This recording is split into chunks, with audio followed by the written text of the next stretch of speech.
I can remember one morning, several years ago, I was headed down the street to the Oriental store in order to buy another bottle of night train so that I could keep going after the night before.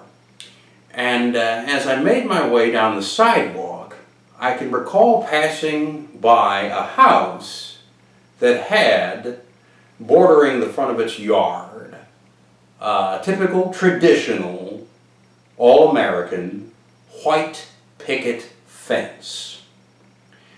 And as I say, I was going for provisions in order to sustain the night before, meaning to say that I was in exceptionally good spirits that morning, playfully good spirits. And as such, I can recall feeling not only the compulsion, not only the spontaneity, but feeling the obligation to take my cane and run it down the entire length of that white picket fence.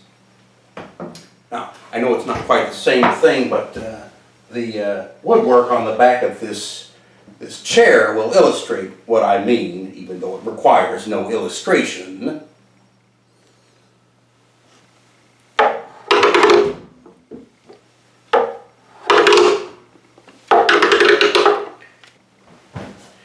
Now, as I say, I took this cane and I ran it down the entire length of that fence, creating that wonderful, ratcheting, staccato, machine gun-like sound that's so very gratifying.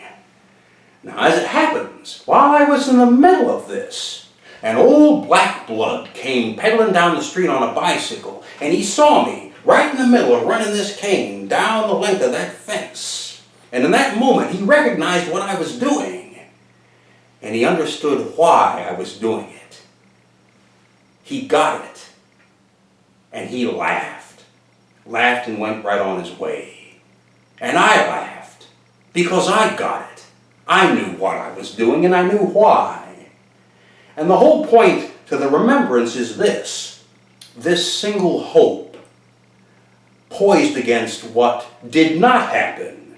You see, whoever lived in that house, whoever put up that white picket fence, they didn't overhear this strange noise emanating from their front yard, come rushing to the window and look out, gasping in horror to see me running my cane along their precious fence, and then come barreling out their front door, running down their walkway in order to accost me, screaming, "What in the hell are you doing?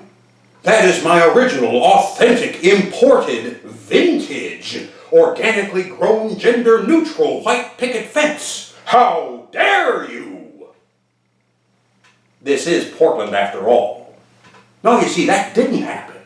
And the hope is that whoever lived in that house, whoever put up that fence which invites, anticipates, welcomes that kind of an action, hopefully they were looking out their window and they were smiling because they got it, because they understood.